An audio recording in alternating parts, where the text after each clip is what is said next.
Welcome to my YouTube channel physics with Sajal.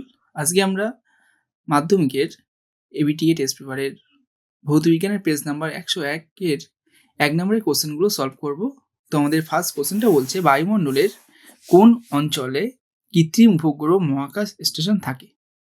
Troposphere, thermosphere, mesosphere, stratosphere. তো আমাদের বায়ুমণ্ডলের এক্সোস্ফিয়ারে কৃত্রিম উপগ্রহ ও মহাকাশ স্টেশন থাকে। এখানে অ্যাকচুয়াল অ্যান্সারটা হবে এক্সোস্ফিয়ার, কিন্তু এই অপশন অনুযায়ী যদি আমরা অ্যান্সার করতে চাই তাহলে এখানে থার্মোস্ফিয়ারটা অ্যান্সার করা যেতে পারে। এর পরের কোশ্চেনটা বলছে যে ওজোন স্তর ধ্বংসে অনুঘটকের কাজ করে। তো এখানে অনুঘটকের কাজ করে নাইট্রোজেনের বিভিন্ন অক্সাইডগুলো এবং সিএফসি গ্যাস। তো এখানে আমাদের প্রথম অপশানটাও ঠিক হচ্ছে, দ্বিতীয়টাও ঠিক হচ্ছে, আবার সিএফসি এটাও ঠিক হচ্ছে। অপশানগুলো একটু ভুলভাল দেওয়া আছে। তারপরে কোশ্চেনটা বলছে যে 4 মোল NH3 তৈরি করতে কত গ্রাম N2 প্রয়োজন? তো এই কোশ্চেন সলভ করতে গেলে আমাদের ফার্স্টে বিক্রিয়াটা লিখতে হবে। তো এখানে নাইট্রোজেনের সাথে হাইড্রোজেনের বিক্রিয়ায় আমাদের অ্যামোনিয়া অর্থাৎ NH3 তৈরি হয়। তো এর সমতাবিধান করলে আমাদের এই নাইট্রোজেন দুটো আছে, তাহলে এদিকে নাইট্রোজেন দুটো করতে গেলে এর আগে অ্যামোনিয়ার আগে 2 দিয়ে গুণ করতে হবে, তাহলে হাইড্রোজেন আমাদের 3 × 2 মানে 6টা হয়ে গেল, তাহলে H2 এর 3 বসবে। তো এটা সমতাবিধান হয়ে গেল। এখন আমাদের জানতে চেয়েছে যে 4 মোল NH3 তৈরি করতে গেলে 4 মোল NH3 এটা আমাদের তৈরি করতে হবে, তাহলে আমাদের কত গ্রাম N2 প্রয়োজন হবে, নাইট্রোজেন প্রয়োজন হবে। তো আমরা এই বিক্রিয়া থেকে দেখতে পাচ্ছি যে 2 মোল NH3 তৈরি করতে আমাদের নাইট্রোজেন লাগছে 14 গ্রাম, কারণ নাইট্রোজেনের গ্রামাণবিক ভর হয় 14 গ্রাম। তাহলে আমরা এখানে ঐকিক নিয়মের সাহায্যে এটা বলতে পারি যে 2 মোল NH3 তৈরি করতে আমাদের 14 গ্রাম নাইট্রোজেন প্রয়োজন হয়, তাহলে 1 মোল NH3 তৈরি করতে আমাদের 14/2 গ্রাম নাইট্রোজেন প্রয়োজন হবে, তাহলে 4 মোল NH3 তৈরি করতে আমাদের 8 × 4 মানে 28 গ্রাম নাইট্রোজেন প্রয়োজন হবে। নেক্সট আমাদের 1.4 বলছে, একটি গ্যাসের বাষ্প ঘনত্ব 8, তাহলে এসটিপিতে 11.2 লিটার গ্যাসের ভর কত হবে? তো বাষ্প ঘনত্ব মানে ডি বলা আছে আমাদের 8, তাহলে এর আণবিক ভর 2 × d মানে 2 × 8 মানে 16 হলো, তাহলে গ্রাম আণবিক ভর হয়ে গেল 16 গ্রাম। এখন আমাদের এটা হয় 1 মোল গ্যাসের ভর হয় এইটা, তাহলে আমাদের জানতে চেয়েছে যে এসটিপিতে 11.2 লিটার গ্যাসের ভর কত হবে? তো এটা আমরা কি করে বের করব? তো আমরা এটা জানি যে এসটিপিতে 1 মোল গ্যাসের আয়তন হয় 22.4 লিটার, তাহলে এখান থেকে আমরা বলতে পারি যে এসটিপিতে 11.2 লিটার গ্যাসের মোল সংখ্যা হবে এর অর্ধেক মানে হাফ মোল।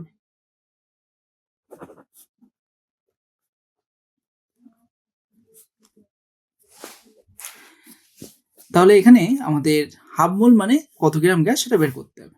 তো 1 মোল মানে আমরা 16 গ্রাম গ্যাস দেখেছি, তাহলে হাফ মোল মানে আমাদের 16/2 অর্থাৎ 8 গ্রাম গ্যাস হয়ে যাবে। তো তাহলে আমাদের অ্যান্সার হবে অপশান সি।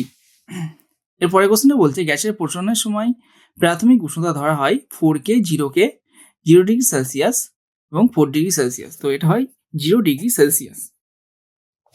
তারপরের কোশ্চেনটা বলছে, কাঁচ নির্মিত কোনো লেন্সকে জলে নিমজ্জিত করলে ফোকাস দৈর্ঘ্যের কি পরিবর্তন হবে? বৃদ্ধি পায়, হ্রাস পায়, অপরিবর্তিত থাকে, কোনোটিই নয়। তো এক্ষেত্রে আমাদের ফোকাস দৈর্ঘ্য বৃদ্ধি পায়, তার মানে অপশান এটা অ্যান্সার হবে। তারপর বলছে, বিক্ষেপিত আলোর তীব্রতা আই ও তরঙ্গ দৈর্ঘ্য ল্যামডা এর মধ্যে সম্পর্ক হলো, এই সম্পর্কটা হয় I = 1/λ⁴। তার মানে অপশন ডিটা আমাদের অ্যান্সার হবে। তারপর বলছে শর্ট সার্কিট হলে আর ইকুয়াল টু কত, মানে শর্ট সার্কিটে রোধের মান কত হয় সেটা জানতে চেয়েছে।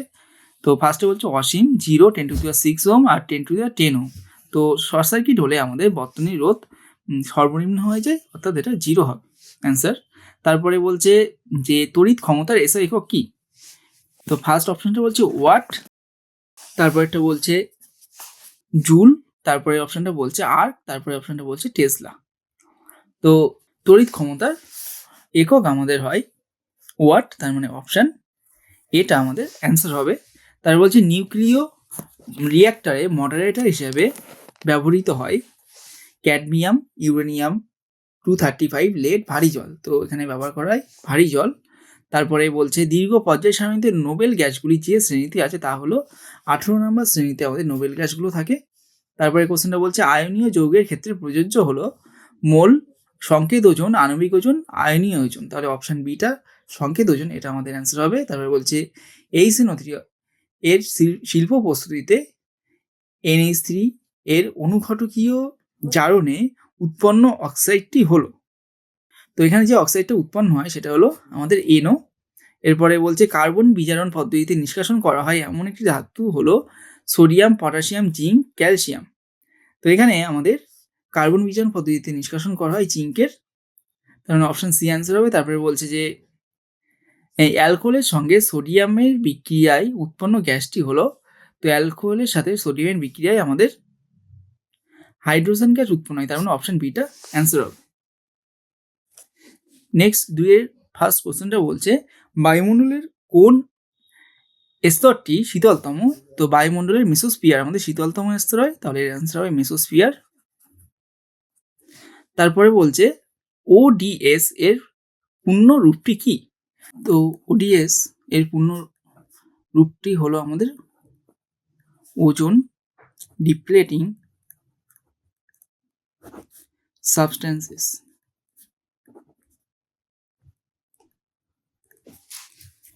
এরপর নেক্সট কোশ্চেনটা বলছে যে বিদ্যুৎ ক্ষরণের সময় কোন গ্যাস ওজোন স্তরকে ভাঙে? তো এর অ্যান্সার হবে নাইট্রিক অক্সাইড বা NO। তারপরে কোশ্চেনটা বলছে যে নিচের বিবৃতিটি সত্য না মিথ্যা লেখো। খুব উচ্চ চাপে ও উচ্চ উষ্ণতায় বাস্তব গ্যাসগুলি আদর্শ গ্যাসের মতো আচরণ করে। তো আমাদের খুব নিম্ন চাপ এবং উচ্চ উষ্ণতায় বাস্তব গ্যাসগুলো আদর্শ গ্যাসের মতো আচরণ করে, কিন্তু এখানে উচ্চ চাপ বলা আছে, তার মানে এটা হবে আমাদের মিথ্যা। তারপরে বলছে 1 গ্রাম জলে অণুর সংখ্যা কত? তো আমরা জানি যে জলের গ্রামাণবিক ভর হয় 18 গ্রাম। তো 18 গ্রাম মানে 1 মোল, তাহলে 1 মোল জলে আমাদের অণুর সংখ্যা হবে 6.023 ইন্টু 10⁻23 এতটি।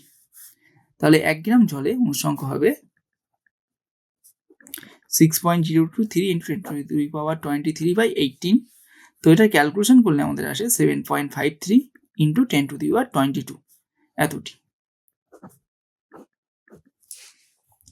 নেক্সট আমাদের বলছে যে সত্য মিথ্যা নিরূপণ করো হিরে তাপের কুপরিবাহী অধাতু। তো এটা আমাদের মিথ্যা হবে, কারণ হিরে তাপের সুপরিবাহী। তারপরে বলছে এর অথবা তাপ পরিবাহিতা রাশিটি পদার্থের প্রকৃতির উপর নির্ভর করে। তো অবশ্যই পদার্থের প্রকৃতির উপর নির্ভর করে এই তাপ পরিবাহিতা রাশিটি, তার মানে এটা আমাদের সত্য হবে।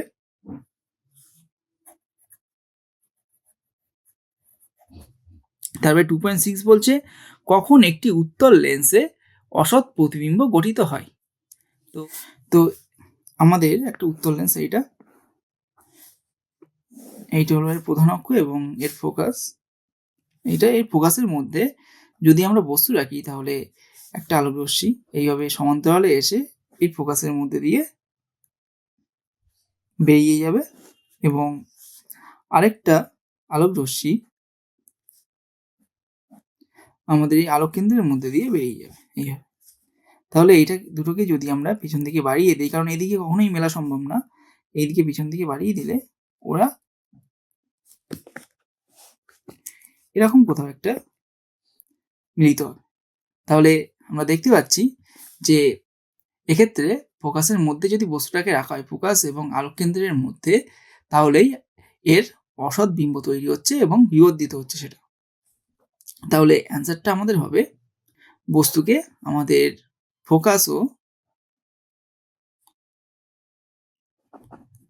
ফোকাস ও আলোক কেন্দ্রের মধ্যে রাখতে হবে।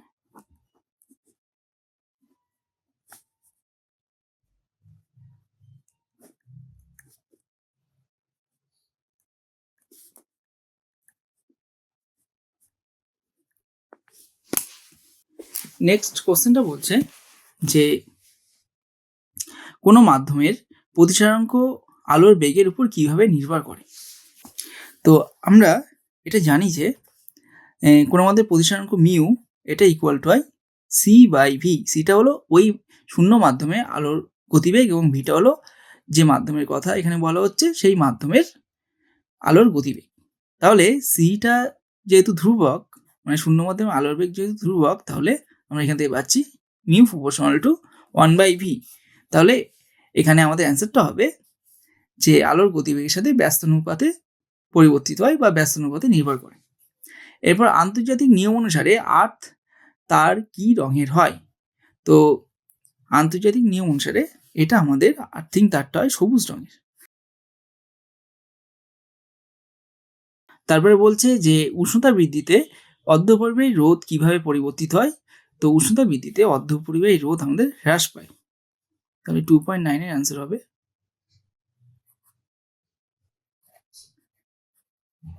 হ্রাস পায়। তারপরে বলছে যে 225 M90 মৌলটিতে N/P এর মান কত। তো এখানে আমাদের এই উপরে যেটা আছে সেটা হলো ভর সংখ্যা অর্থাৎ এ, এটা বলা আছে আমাদের 225।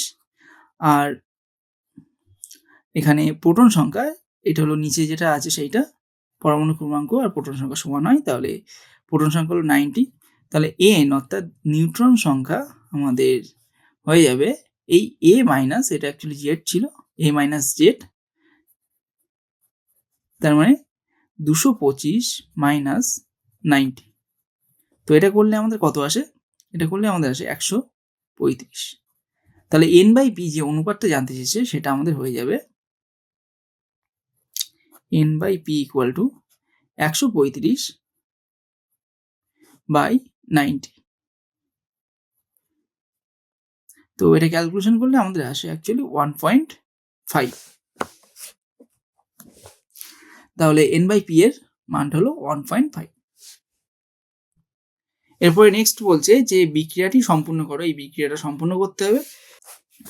তো আমাদের কোশ্চেনটা বলা আছে 2.10 অথবা এখানে 14C6 এটা থেকে তৈরি হচ্ছে নাইট্রোজেন 14 তো নাইট্রোজেনের পরমাণু ক্রমাঙ্ক 4 কখনোই হতে পারে না, এটাকে আমরা 7 ধরে নিয়ে করছি। তাহলে এই বিক্রিয়াটা আমাদের সম্পূর্ণ করতে বলেছে।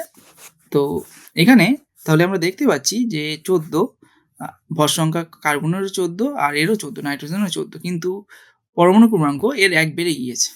তাহলে এখানে আমাদের একটা ইলেকট্রন তৈরি হতে পারে, ইলেকট্রন 0 আর এদিকে আমরা -1 লিখলাম। তাহলে আমাদের এদিকে পরমাণু ক্রমাঙ্ক 7 - 1 মানে 6 হয়ে যাচ্ছে, এদিকেও 6 হয়েছে। তাহলে আমাদের বিক্রিয়াটা কিন্তু এইটা হবে। কোশ্চেনে এই জায়গায় 4টা ভুল দেওয়া ছিল। এবার বাম স্তম্ভের সঙ্গে ডান স্তম্ভ মেলাতে বলেছে। ফার্স্টে নোবেল গ্যাস বলেছে, নোবেল গ্যাস আমাদের রেডন, তার মানে এটা বি হবে। তারপরে বলছে ইনভার একটা সংকর ধাতু, তার মানে এটা ডি হলো। তারপর বলছে সর্বনিম্ন তড়িৎ ধনাত্মক মৌলটি হলো আমাদের সিজিয়াম হবে, তার মানে এ। তারপরে একটা বিক্রিয়া দিয়েছে ZnO + C, সেখান থেকে তৈরি হচ্ছে জিঙ্ক এবং কার্বন মনোক্সাইড। তো এটা কার্বন বিজারণের বিক্রিয়া, তো এটা আমাদের অপশান সি হবে। তারপর বলছে ক্ষারীয় মৃত্তিকা ধাতুগুলির যোজ্যতা কত হয়। তো ক্ষারীয় মৃত্তিকা ধাতুগুলির যোজ্যতা আমাদের সবসময় 2 হয়। তারপর বলছে একটি সমযোজী যৌগের উদাহরণ দাও, সেটি অষ্টম নিয়মের ব্যতিক্রম। তো অষ্টম নিয়ম মেনে চলে না সমযোজী, এমন সমযোজী যৌগ হলো আমাদের হাইড্রোজেন। তারপর বলছে BF3 যৌগে কোন মৌলের কোন মৌলের অষ্টক পূর্তি আছে? তো BF3 যৌগে আমাদের ফ্লোরিন এর অষ্টক পূর্তি আছে, মানে এর অষ্টকটা আমাদের পূর্ণ হয়। এরপর বলছে অ্যামোনিয়া থেকে উৎপন্ন একটি জৈব সারের নাম ও সংকেত লেখো। আমাদের দাগ নাম্বার হলো 2.14। তো অ্যামোনিয়া থেকে তৈরি যে জৈব সারটা তার নাম হলো ইউরিয়া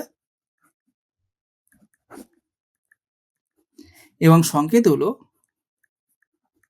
H2NCO NH2। নেক্সট কোশ্চেনটা বলছে যে মেলামাইন প্রস্তুতির জন্য কোন যৌগটি ব্যবহার করা হয়? তো মেলামাইন প্রস্তুতিতে ইউরিয়া ব্যবহার করা হয়, তাহলে এর অ্যান্সার হবে ইউরিয়া।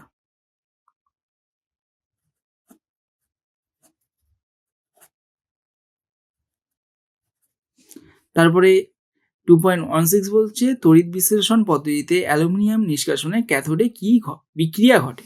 তো এক্ষেত্রে আমাদের ক্যাথোডের বিক্রিয়াটা লিখতে হবে।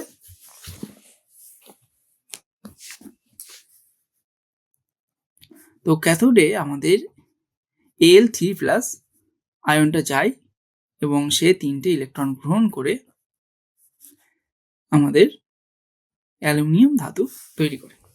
তারপরের কোশ্চেনটা আমাদের বলছে যে নিচের বিবৃতিটি সত্য না মিথ্যা লেখো।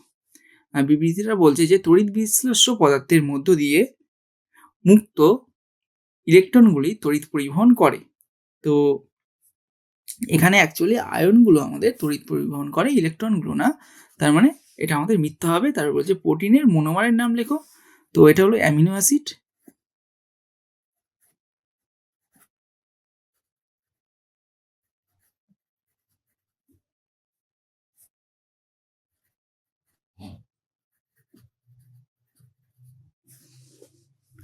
তারপরে বলছে 1122 টেট্রা ব্রোমো ইথেনের গঠনমূলক সংকেত লেখো। তো আমাদের বলেছে 1122 টেট্রা ব্রোমো ইথেন এর গঠনমূলক সংকেত লিখতে বলেছে। তাহলে সেটা কি হবে? আমাদের ফার্স্টে ইথেন বলেছে, তার মানে দুটো কার্বন পরমাণু থাকবে ইথ থাকার কারণে। এখন ইথেন আছে, তার মানে এটা অ্যালকেন, তার মানে সিঙ্গেল বন্ড হবে এদের মধ্যে।